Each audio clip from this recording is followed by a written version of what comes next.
Kanye West, le visionnaire, l'icône, l'ego XXL. Mais aujourd'hui, c'est surtout un artiste qui vient de signer le plus gros flop de sa carrière.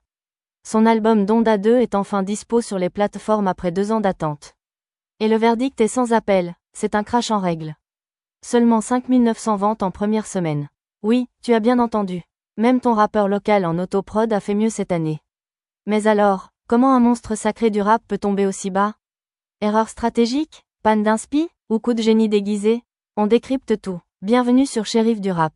Rappel des faits. Donda 2 sort initialement en 2022.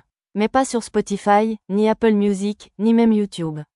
Non, Kanye West, dans un élan de mégalomanie pure, décide de balancer l'album exclusivement sur le Stem Player. Un petit appareil à 200 balles que t'es censé acheter juste pour écouter l'album. Du Kanye tout craché. Innovant, mais complètement déconnecté. Résultat, le projet passe complètement à côté du grand public.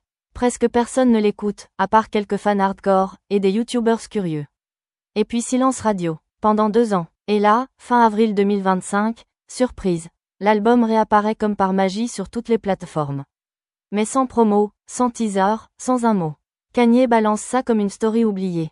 Et forcément, personne ne calcule vraiment. 5900 ventes. Même pas 6000. Tu veux un ordre d'idée?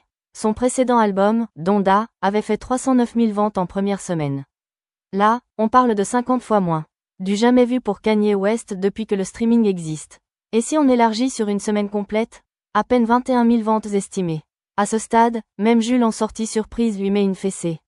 C'est un constat brutal. Donda 2 est un flop retentissant. Pas seulement en termes de chiffres, mais en termes d'impact culturel. Personne n'en parle. Aucune track ne buzz. Aucun feat ne fait trembler Twitter. Mais comment on en est arrivé là? Spoiler, ce n'est pas juste une histoire de mauvaise musique. Déjà, y a le timing. Sortir un projet 2 ans après son annonce initiale, sans nouvelle version, sans remix, sans surprise.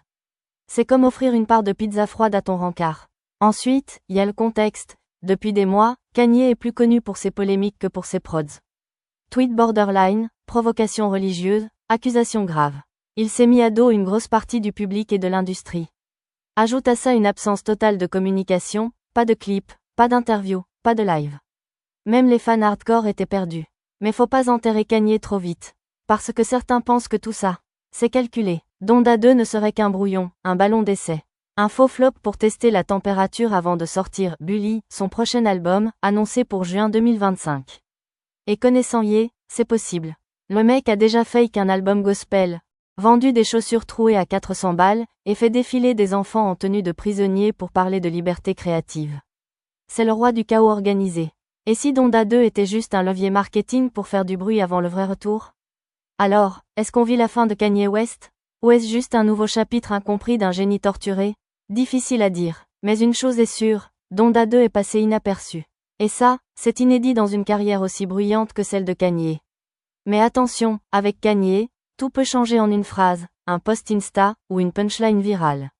Ce flop, c'est peut-être le calme avant la tempête. Ou le signal qu'il est temps de raccrocher. Et toi, t'en penses quoi? Tu trouves que Donda 2 est sous-coté? Ou c'est le naufrage annoncé? Tu crois encore au retour de Kanye avec Bully? Dis-le-moi en commentaire. Et surtout, abonne-toi à Shérif du rap, active la cloche, et on se retrouve très vite pour une nouvelle dose d'actu rap. Sans filtre, sans favoritisme.